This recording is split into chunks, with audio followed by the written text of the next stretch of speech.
Ya, itu.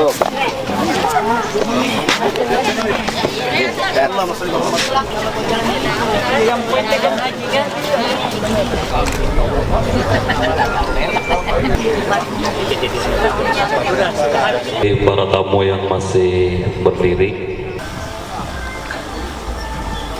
Anda saya yang alhamdulillah kami berlima ini mewakili ibunda kami, Bunda Hajah Siti Sapur.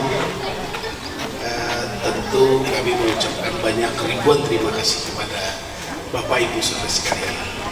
Bismillahirrahmanirrahim. Assalamualaikum warahmatullahi wabarakatuh. Alhamdulillah. Alhamdulillahirabbil alamin. Wassalatu wassalamu ala asyrofil anbiya'i wal mursalin wa ala alihi wa ashabihi ajmain. Puji syukur kehadirat Allah Subhanahu wa taala tentu tak akan pernah habis dan putus-putusnya. Kita semua panjatkan kehadirat Allah yang sampai dengan detik ini, waktu ini kita masih diberikan sebuah kesempatan untuk datang bersama-sama di tempat yang berbahagia ini, di tempat yang insya Allah baik ini, untuk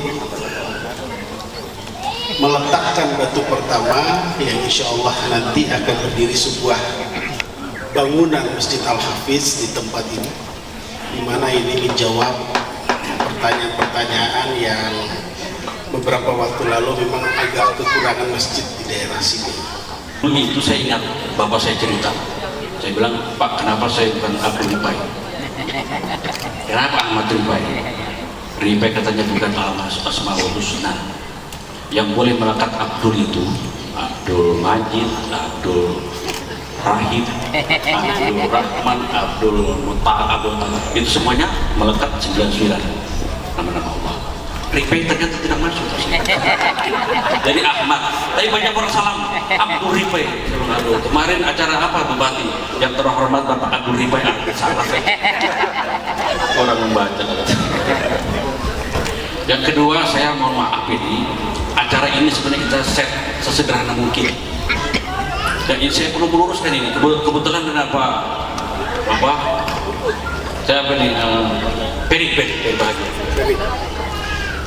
Saya khawatir nanti ini sampai ke lain publikasinya beda. Kenapa bupati tidak diundang? Kenapa di sini ada wakil bupati dinas? Ada kepala depan. Wah, ini Pemda jadi diundang. Sebetulnya Pak Wagub hadir bukan sebagai jabatan wakil bupati. Dia hadir sebagai keluarga. Kemenang otomatis. Karena yang meletakkan kiblat satu-satunya kemenang. Makanya diundang, wajib diundang. Banyaknya masjid kita yang salah kiblat. Ya Tanjung Batu kalau kita sholat mimbarnya ke sana. Banyak. Jadi sekarang ini banyak satu rekening kuburkan di tim saya. Bangunkan masjid. Kita bangun. Ayo Pak, kita cari lokasi kalau gitu. Carilah lokasi. Kebetulan Bapak punya lokasi besar di Gunung Tabur. Ada 3 hektar di pinggir air itu, depan Minutani persis. Tempat dikandaskannya kapal beliau. Kuburan kapal lah itu. Dia beli 3 hektar. Kita ke sana. Hitung warga. Ada perumahan memang. Ada perumahan apa namanya? Ternyata dihitung itu belum terlalu banyak berkembang. Nah, Budi, mana Budi? Nah, itu Budi. Budi ini punya rencana membangun di sini, membangun musola Siti Fatimah. Itu yang tadi dikatakan untuk Pak Ketua Panitia ini, musola Siti Fatimah. Budi punya tanah yang sebelah sini. Ini tanah beliau, Budi, diwakafkan untuk bangun musola Siti Fatimah.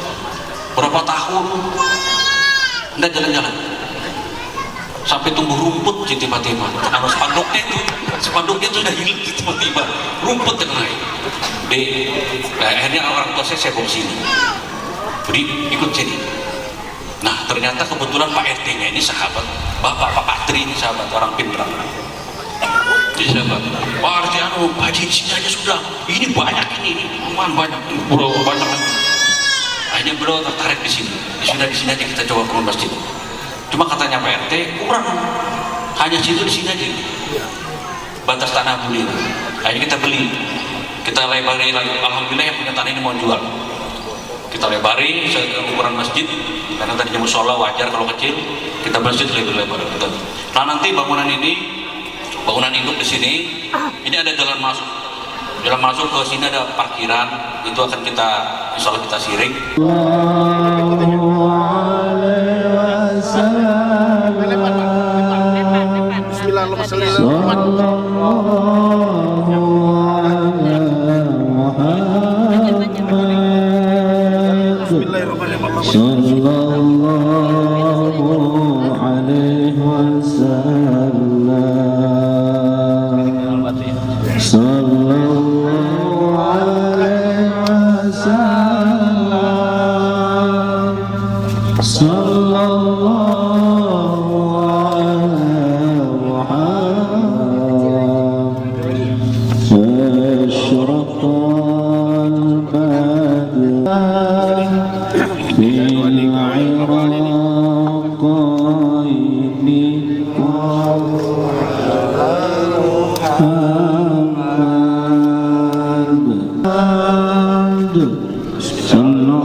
Istiqomah sholat di Masjid Al-Hafidh ini. Nanti Masjid Al-Hafidh ini di hari kiamat diangkat oleh Allah Ta'ala, Anda diizinkan jadi penumpangnya. Jadi penumpangnya itu adalah orang-orang yang sering istiqomah masjid di sholat, untuk istiqomah sholat di masjid tersebut.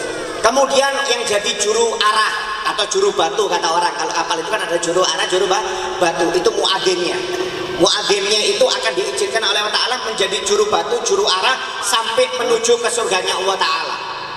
Dan orang-orang yang menjadi nakodanya adalah para imam yang menjadi imam di masjid tersebut. Jadi terserah, Anda mau jadi penumpang boleh, berarti 5 waktu di masjid.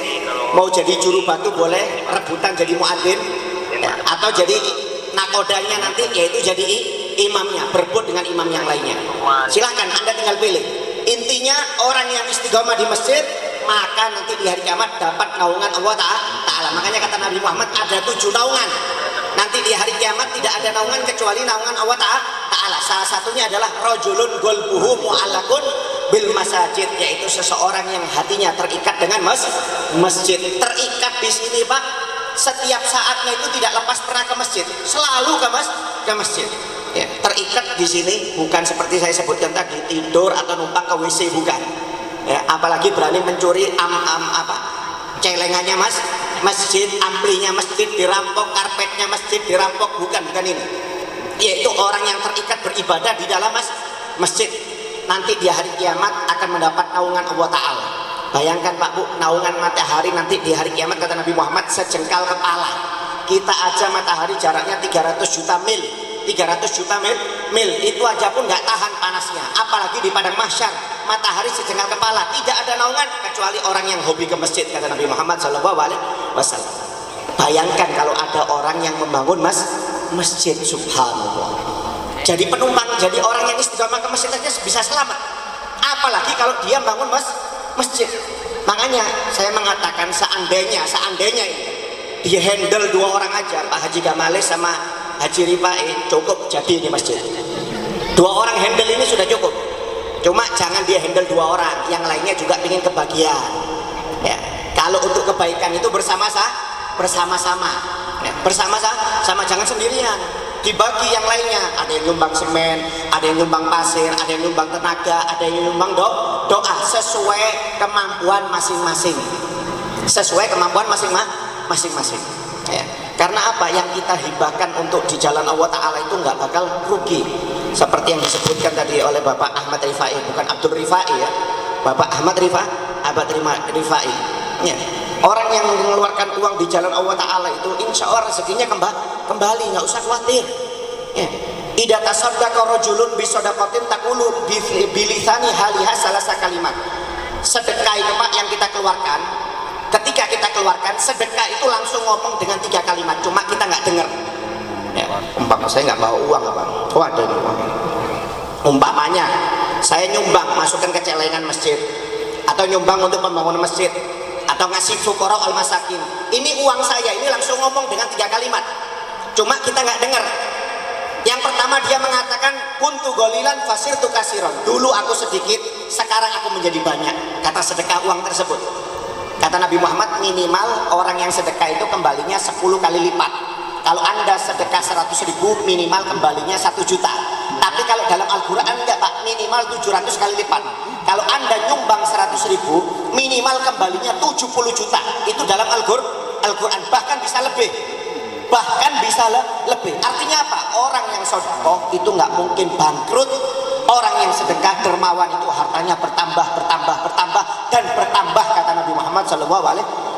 Ini Al-Jufri yang telah menyampaikan mau'izah hasanah dan juga doa bersama tadi.